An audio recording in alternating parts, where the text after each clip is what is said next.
মার্কিন president Donald ট্রাম্পের এক বিস্ফোরক মন্তব্যে তোলপাড় আন্তর্জাতিক অঙ্গন। আমেরিকার প্রেসিডেন্ট পদের মেয়াদ শেষ করে এবার নাকি ইসরায়েলের প্রধানমন্ত্রী পদের জন্য নির্বাচনে লড়তে চান তিনি।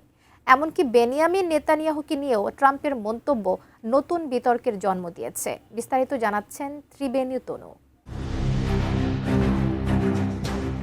আমেরিকার গণ্ডি পেরিয়ে এবার ইসরায়েলের রাজনীতিতে যুক্ত হওয়ার প্রকাশ্য ইচ্ছা প্রকাশ করলেন মার্কিন প্রেসিডেন্ট ডোনাল্ড ট্রাম্প।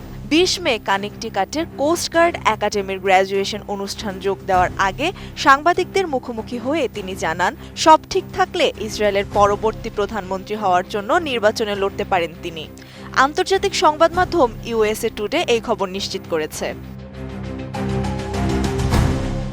বক্তব্যে ট্রাম্প দাবি করেন, ইসরায়েলের জনগণের কাছে তিনি অত্যন্ত জনপ্রিয়। নিজের জনপ্রিয়তার প্রমাণ দিতে গিয়ে ট্রাম্প জানান, আমেরিকার প্রেসিডেন্ট হিসেবে তার এই কাজ শেষ করার পর হয়তো তিনি ইসরায়েলে গিয়ে প্রধানমন্ত্রী পদে নির্বাচন করবেন। সেদিনই তিনি একটি জনমত জরিপে দেখেছেন যেখানে ইসরায়েলে ট্রাম্পের সমর্থন ৯৯%। তবে ট্রাম্প ঠিক কোন জরিপের কথা বলেছেন তা স্পষ্ট করেননি। এমনকি এ বিষয়ে হোয়াইট হাউসও তাৎক্ষণিকভাবে কোনো মন্তব্য করেনি। কোয়ালিটি সম্পন্ন আন্তর্জাতিক মানের still bar CSRM, committed for better still. বর্তমানে ইসরায়েলের প্রধানমন্ত্রী হিসেবে দায়িত্ব পালন করছেন বেনিয়ামিন নেতানিয়াহু। ১৯৯৬ সাল থেকে একাধিক মেয়াদে ক্ষমতায় থাকা এই নেতার সঙ্গে ট্রাম্পের সম্পর্ক সবসময় বেশ ঘনিষ্ঠ। বিশেষ করে ইরানের বিরুদ্ধে চলমান যুদ্ধকে ঘিরে মার্কিন ইসরায়েলের যে যৌথ কৌশলগত অবস্থান, সেখানে ট্রাম্প বরাবরই নেতানিয়াহুর সবচেয়ে বড় ও দৃঢ় সমর্থক হিসেবে বিশ্বমঞ্চে নিজেকে জাহির করেছেন।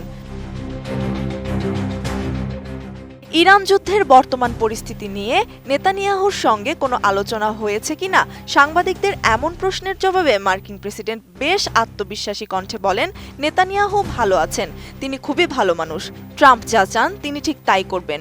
মূলত এই বক্তব্যের মাধ্যমে ট্রাম্প পরোক্ষভাবে এটাই বুঝিয়ে দিলেন যে মধ্যপ্রাচ্য নীতি এবং ইরান যুদ্ধের রাশ সম্পূর্ণভাবে ওয়াশিংটনের নিয়ন্ত্রণেই রয়েছে। এর ঠিক একদিন আগেই ট্রাম্প হুঁশিয়ারি দিয়েছিলেন যে তেহরানের উপর আরও বড় ধরনের বিধ্বংসী হামলা চালানোর কথা ভাবছে যুক্তরাষ্ট্র। যদিও তার দুদিন আগে তিনি দাবি করেছিলেন, যুদ্ধ বন্ধের সম্ভাব্য সমঝোতায় কিছুটা অগ্রগতি হওয়ায় আপাতত সামরিক হামলার সিদ্ধান্ত স্থগিত রেখেছেন। নেতানিয়াহুর অভ্যন্তরীণ রাজনৈতিক সংকট নিয়ে ট্রাম্প আরও যোগ করেন, ভুলে গেলে চলবে না, তিনি একজন যুদ্ধকালীন প্রধানমন্ত্রী। কিন্তু তিনি মনে করেন ইসরায়েলে তাকে ঠিকভাবে মূল্যায়ন বা যথাযথ সম্মান দেওয়া হচ্ছে না। ট্রাম্পের এই ৯৯% জনপ্রিয়তার দাবি এবং নেতানিয়াহুকে নিজের নিয়ন্ত্রণে রাখার প্রচ্ছন্ন বার্তা ইরান যুদ্ধ তথা পুরো মধ্যপ্রাচ্যের ভূ রাজনীতিকে কোন দিকে নিয়ে যায় এখন সেটাই দেখার বিষয়। ত্রিবেণী তনু, ATN নিউজ।